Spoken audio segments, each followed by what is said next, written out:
The Lost World by Sir Arthur Conan Doyle. Chapter 14. Those Were the Real Conquests.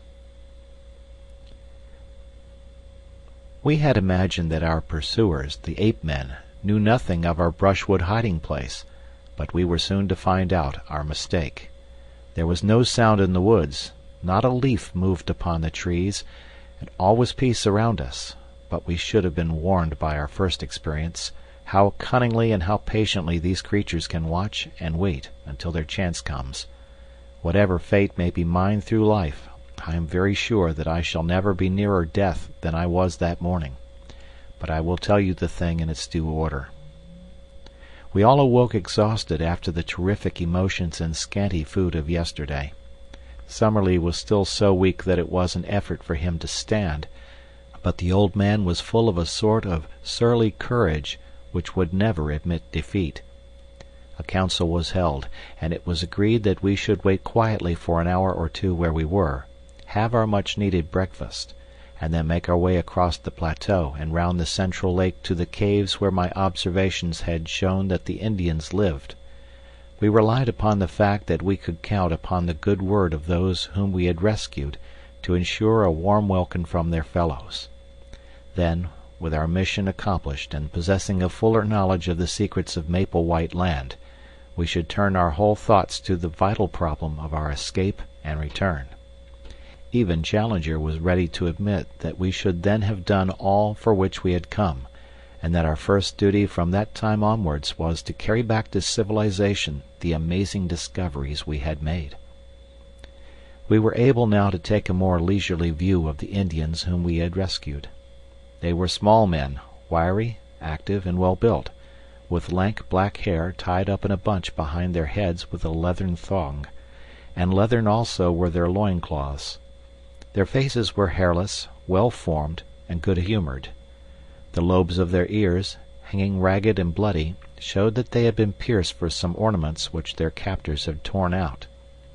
Their speech, though unintelligible to us, was fluent among themselves, and as they pointed to each other and uttered the word Akala many times over, we gathered that this was the name of the nation.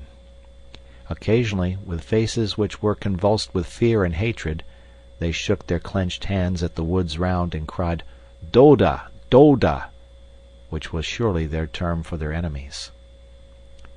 "What do you make of them, Challenger?" asked Lord John.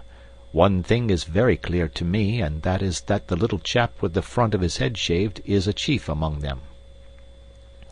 It was indeed evident that this man stood apart from the others, and that they never ventured to address him without every sign of deep respect.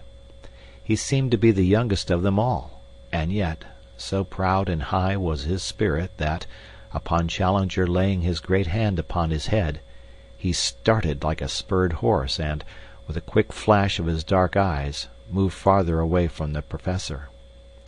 Then, placing his hand upon his breast and holding himself with great dignity, he uttered the word "Meritus" several times.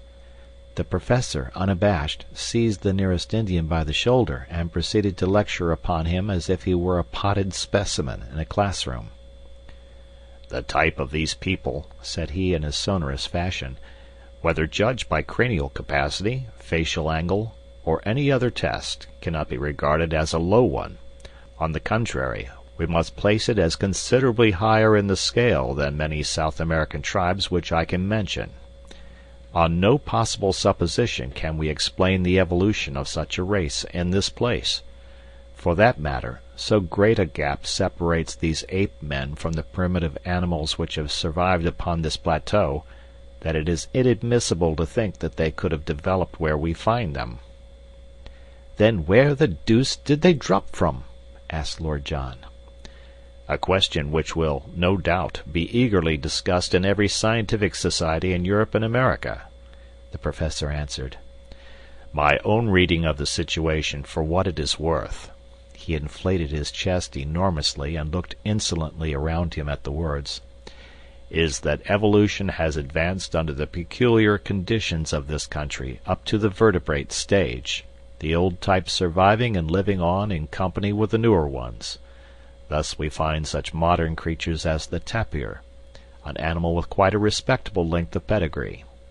The great deer and the ant-eater in the companionship of reptilian forms of Jurassic type. So much is clear. And now come the ape-man and the Indian. What is the scientific mind to think of their presence? I can only account for it by an invasion from outside. It is probable that there existed an anthropoid ape in South America, who in past ages found his way to this place, and that he developed into the creatures we have seen, some of which," here he looked hard at me, "were of an appearance and shape which, if it had been accompanied by corresponding intelligence, would, I do not hesitate to say, have reflected credit upon any living race. As to the Indians, I cannot doubt that they are more recent immigrants from below. Under the stress of famine or of conquest, they have made their way up here.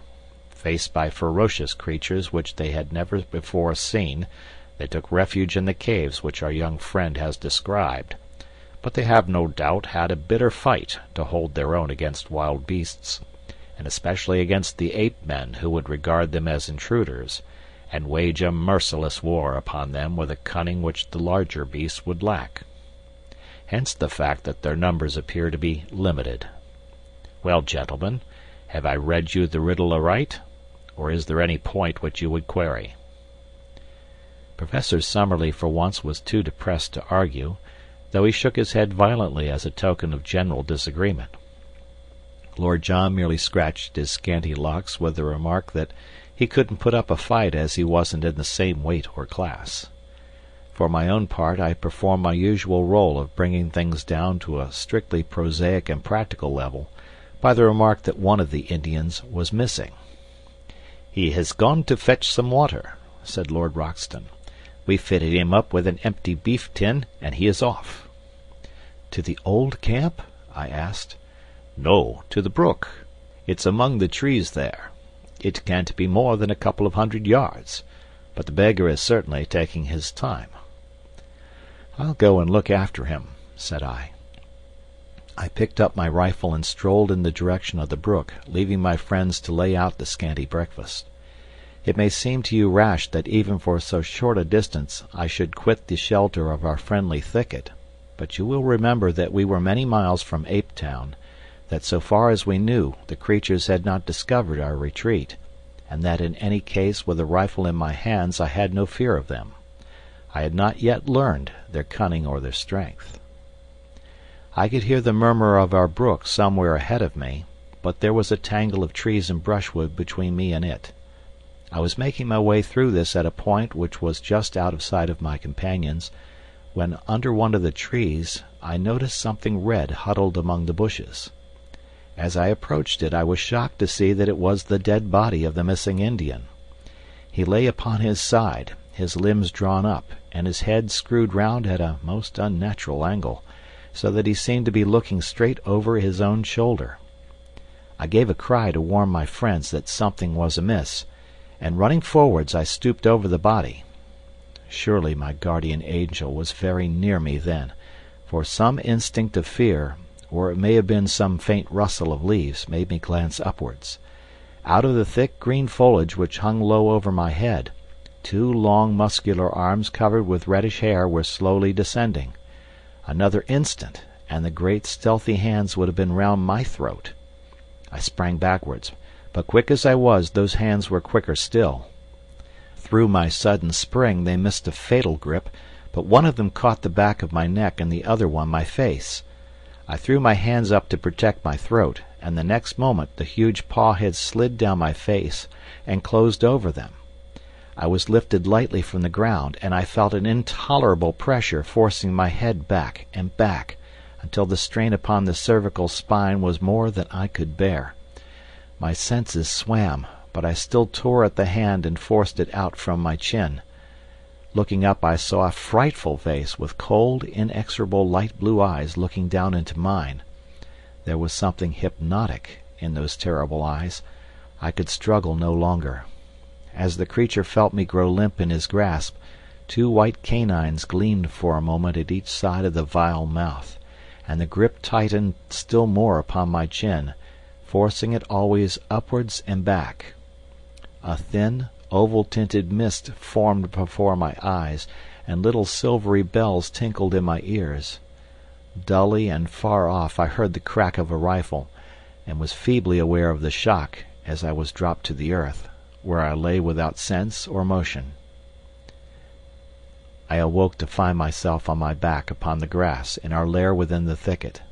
Someone had brought the water from the brook, and Lord John was sprinkling my head with it, while Challenger and Summerlee were propping me up, with concern in their faces. For a moment I had a glimpse of the human spirits behind their scientific masks. It was really shock, rather than any injury, which had prostrated me, and in half an hour, in spite of aching head and stiff neck, I was sitting up and ready for anything. "But you've had the escape of your life, young fellow, my lad," said Lord Roxton. "When I heard your cry and ran forward, and saw your head twisted half off and your stow'wessers kicking in the air, I thought we were one short. I missed the beast in my flurry, but he dropped you all right and was off like a streak. By George, I wish I had 50 men with rifles. I'd clear out the whole infernal gang of them and leave this country a bit cleaner than we found it." It was clear now that the ape men had in some way marked us down, and that we were watched on every side. We had not so much to fear from them during the day, but they would be very likely to rush us by night, so the sooner we got away from their neighborhood the better. On 3 sides of us was absolute forest, and there we might find ourselves in an ambush. But on the 4th side, that which sloped down in the direction of the lake, there was only low scrub, with scattered trees and occasional open glades. It was, in fact, the route which I had myself taken in my solitary journey, and it led us straight for the Indian caves. This, then, must for every reason be our road. One great regret we had, and that was to leave our old camp behind us, not only for the sake of the stores which remained there, but even more because we were losing touch with Zambo, our link with the outside world. However, we had a fair supply of cartridges and all our guns, so for a time at least we could look after ourselves, and we hoped soon to have a chance of returning and restoring our communications with our negro. He had faithfully promised to stay where he was, and we had not a doubt that he would be as good as his word. It was in the early afternoon that we started upon our journey. The young chief walked at our head as our guide, but refused indignantly to carry any burden. Behind him came the 2 surviving Indians with our scanty possessions upon their backs. We 4 white men walked in the rear with rifles loaded and ready. As we started there broke from the thick silent woods behind us a sudden great ululation of the ape men, which may have been a cheer of triumph at our departure, or a jeer of contempt at our flight. Looking back we saw only the dense screen of trees, but that long-drawn yell told us how many of our enemies lurked among them. We saw no signs of pursuit, however, and soon we had got into more open country and beyond their power.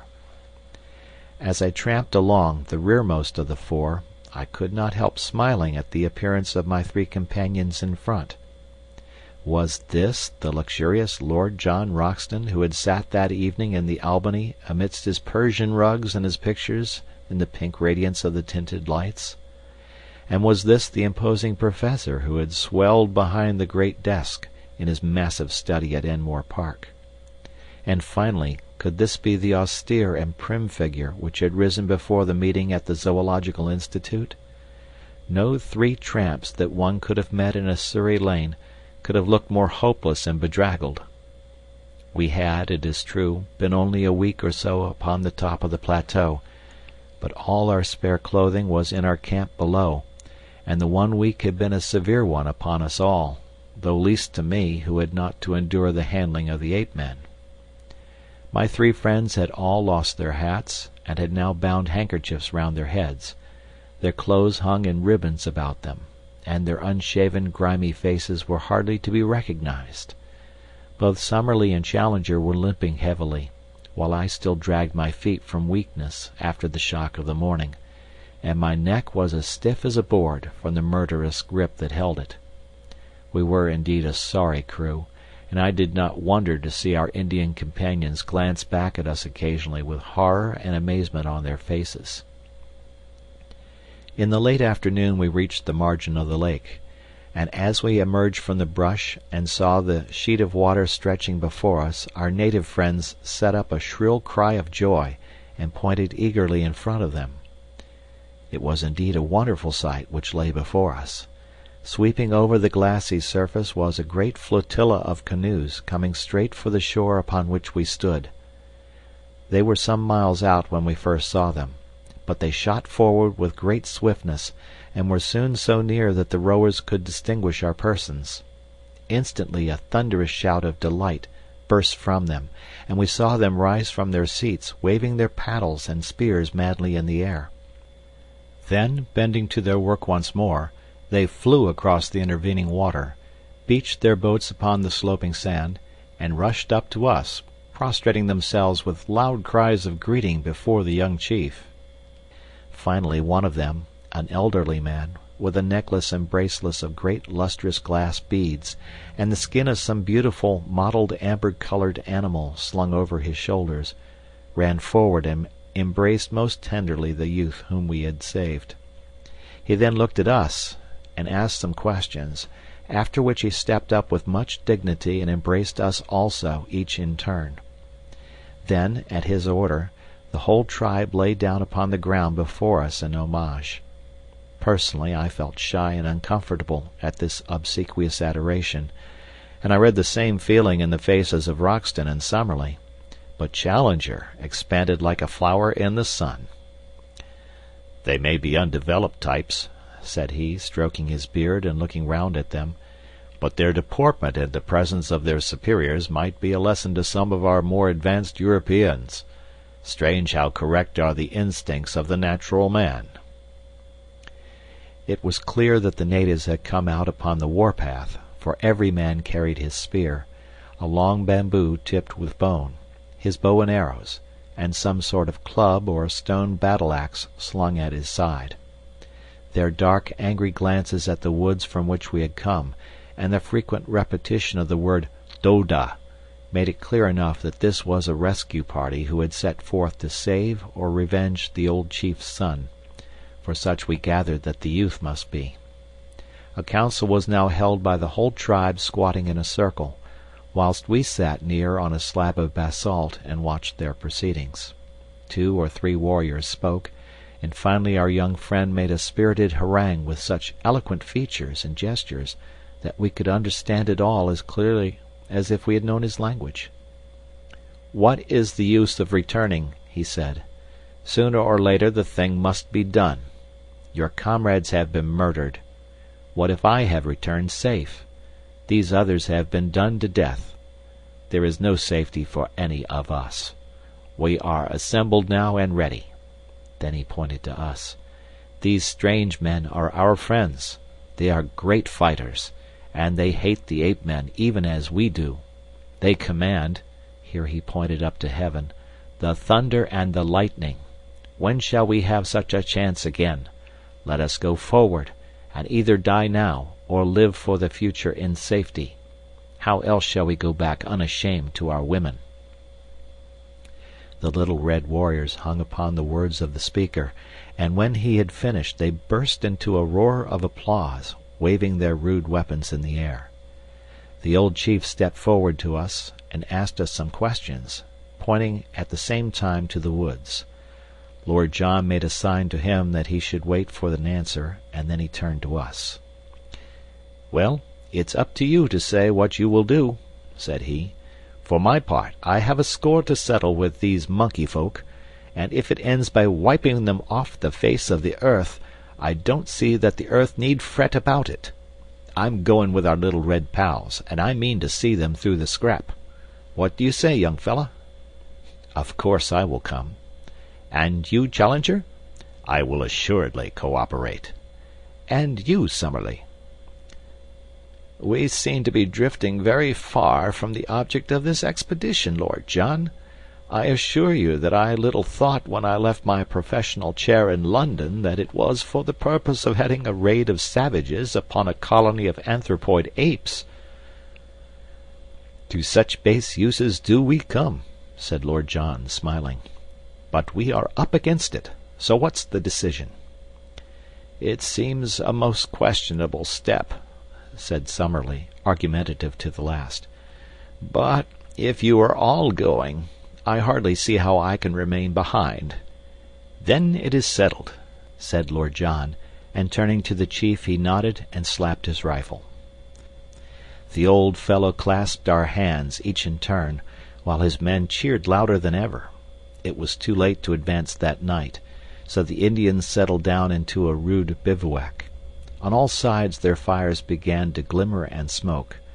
Some of them who had disappeared into the jungle came back presently, driving a young iguanodon before them. Like the others, it had a daub of asphalt upon its shoulder, and it was only when we saw one of the natives step forward with the air of an owner and give his consent to the beast's slaughter that we understood at last that these great creatures were as much private property as a herd of cattle, and that these symbols which had so perplexed us were nothing more than the marks of the owner. Helpless, torpid, and vegetarian, with great limbs but a minute brain, they could be rounded up and driven by a child. In a few minutes the huge beast had been cut up, and slabs of him were hanging over a dozen campfires, together with great scaly ganoid fish which had been speared in the lake. Summerlee had lain down and slept upon the sand, but we others roamed round the edge of the water, seeking to learn something more of this strange country. Twice we found pits of blue clay, such as we had already seen in the swamp of the pterodactyls. These were old volcanic vents, and for some reason excited the greatest interest in Lord John. What attracted Challenger, on the other hand, was a bubbling, gurgling mud geyser, where some strange gas formed great bursting bubbles upon the surface. He thrust a hollow reed into it, and cried out with delight like a schoolboy when he was able, on touching it with a lighted match, to cause a sharp explosion and a blue flame at the far end of the tube. Still more pleased was he when, inverting a leathern pouch over the end of the reed, and so filling it with the gas, he was able to send it soaring up into the air. "An inflammable gas, and one markedly lighter than the atmosphere. I should say beyond doubt that it contained a considerable proportion of free hydrogen. The resources of GEC are not yet exhausted, my young friend. I may yet show you how a great mind molds all nature to its use." He swelled with some secret purpose, but would say no more. There was nothing which we could see upon the shore which seemed to me so wonderful as the great sheet of water before us. Our numbers and our noise had frightened all living creatures away, and save for a few pterodactyls, which soared round high above our heads while they waited for the carrion, all was still around the camp. But it was different out upon the rose-tinted waters of the central lake. It boiled and heaved with strange life. Great slate-colored backs and high serrated dorsal fins shot up with a fringe of silver, and then rolled down into the depths again. The sandbanks far out were spotted with uncouth crawling forms, huge turtles, strange saurians, and one great flat creature like a writhing, palpitating mat of black greasy leather, which flopped its way slowly to the lake. Here and there high serpent heads projected out of the water, cutting swiftly through it with a little collar of foam in front, and a long, swirling wake behind, rising and falling in graceful, swan-like undulations as they went. It was not until one of these creatures wriggled on to a sandbank within a few hundred yards of us, and exposed a barrel-shaped body and huge flippers behind the long serpent neck, that Challenger and Summerlee, who had joined us, broke out into their duet of wonder and admiration. "Plesiosaurus! A freshwater plesiosaurus!" cried Summerlee. "That I should have lived to see such a sight! We are blessed, my dear Challenger, above all zoologists since the world began." It was not until the night had fallen, and the fires of our savage allies glowed red in the shadows, that our two men of science could be dragged away from the fascination of that primeval lake. Even in the darkness as we lay upon the strand, we heard from time to time the snort and plunge of the huge creatures who lived therein. At earliest dawn, our camp was astir, and an hour later we had started upon our memorable expedition. Often in my dreams have I thought that I might live to be a war correspondent. In what wildest one could I have conceived the nature of the campaign which it should be my lot to report? Here, then, is my first dispatch from a field of battle. Our numbers had been reinforced during the night by a fresh batch of natives from the caves, and we may have been 400 or 500 strong when we made our advance. A fringe of scouts was thrown out in front, and behind them the whole force in a solid column made their way up the long slope of the bush country until we were near the edge of the forest. Here they spread out into a long straggling line of spearmen and bowmen. Roxton and Summerlee took their position upon the right flank, while Challenger and I were on the left. It was a host of the Stone Age that we were accompanying to battle, we with the last word of the gunsmith's art from St. James's Street and the Strand. We had not long to wait for our enemy. A wild shrill clamour rose from the edge of the wood, and suddenly a body of ape-men rushed out with clubs and stones, and made for the centre of the Indian line. It was a valiant move, but a foolish one, for the great bandy-legged creatures were slow of foot, while their opponents were as active as cats. It was horrible to see the fierce brutes with foaming mouths and glaring eyes, rushing and grasping, but forever missing their elusive enemies, while arrow after arrow buried itself in their hides. One great fellow ran past me, roaring with pain, with a dozen darts sticking from his chest and ribs. In mercy I put a bullet through his skull, and he fell sprawling among the aloes. But this was the only shot fired, for the attack had been on the centre of the line, and the Indians there had needed no help of ours in repulsing it. Of all the ape-men who had rushed out into the open, I do not think that one got back to cover. But the matter was more deadly when we came among the trees. For an hour or more after we entered the wood, there was a desperate struggle in which for a time we hardly held our own. Springing out from among the scrub, the ape-men with huge clubs broke in upon the Indians, and often felled 3 or 4 of them before they could be speared. Their frightful blows shattered everything upon which they fell. One of them knocked Summerlee's rifle to matchwood, and the next would have crushed his skull had an Indian not stabbed the beast to the heart. Other ape-men in the trees above us hurled down stones and logs of wood, occasionally dropping bodily onto our ranks and fighting furiously until they were felled. Once our allies broke under the pressure, and had it not been for the execution done by our rifles, they would certainly have taken to their heels. But they were gallantly rallied by their old chief, and came on with such a rush that the ape-men began in turn to give way. Summerlee was weaponless, but I was emptying my magazine as quick as I could fire, and on the further flank we heard the continuous cracking of our companions' rifles. Then in a moment came the panic and the collapse. Screaming and howling, the great creatures rushed away in all directions through the brushwood, while our allies yelled in their savage delight, following swiftly after their flying enemies. All the feuds of countless generations, all the hatreds and cruelties of their narrow history, all the memories of ill usage and persecution were to be purged that day. At last man was to be supreme, and the man-beast to find forever his allotted place. Fly as they would, the fugitives were too slow to escape from the active savages, and from every side in the tangled woods we heard the exultant yells, the twanging of bows, and the crash and thud as ape-men were brought down from their hiding-places in the trees. I was following the others when I found that Lord John and Challenger had come across to join us.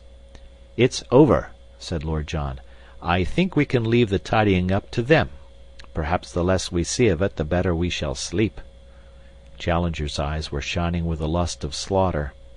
"We have been privileged," he cried, strutting about like a gamecock, "to be present at one of the typical decisive battles of history, the battles which have determined the fate of the world. What, my friends, is the conquest of one nation by another? It is meaningless. Each produces the same result. But those fierce fights, when in the dawn of the ages the cave-dwellers held their own against the tiger folk, or the elephants first found that they had a master, those were the real conquests, the victories that count. By this strange turn of fate we have seen and helped to decide even such a contest. Now upon this plateau the future must ever be for man." It needed a robust faith in the end to justify such tragic means. As we advanced together through the woods we found the ape-men lying thick, transfixed with spears or arrows. Here and there a little group of shattered Indians marked where one of the anthropoids had turned to bay and sold his life dearly. Always in front of us we heard the yelling and roaring which showed the direction of the pursuit. The ape-men had been driven back to their city. They had made a last stand there. Once again they had been broken, and now we were in time to see the final fearful scene of all. Some 80 or 100 males, the last survivors, had been driven across that same little clearing which led to the edge of the cliff, the scene of our own exploit 2 days before. As we arrived the Indians, a semicircle of spearmen, had closed in on them, and in a minute it was over. 30 or 40 died where they stood. The others, screaming and clawing, were thrust over the precipice and went hurtling down, as their prisoners had of old, on to the sharp bamboos 600 feet below. It was as Challenger had said, and the reign of man was assured forever in Maple White Land. The males were exterminated. Ape Town was destroyed. The females and young were driven away to live in bondage, and the long rivalry of untold centuries had reached its bloody end. For us the victory brought much advantage. Once again we were able to visit our camp and get at our stores. Once more also we were able to communicate with Zambo, who had been terrified by the spectacle from afar of an avalanche of apes falling from the edge of the cliff. "Come away, massas, come away!" he cried, his eyes starting from his head. "The devil get you sure if you stay up there." "It is the voice of sanity," said Summerlee with conviction. "We have had adventures enough, and they are neither suitable to our character or to our position. I hold you to your word, Challenger. From now onwards you devote your energies to getting us out of this horrible country and back once more to civilization." End of chapter.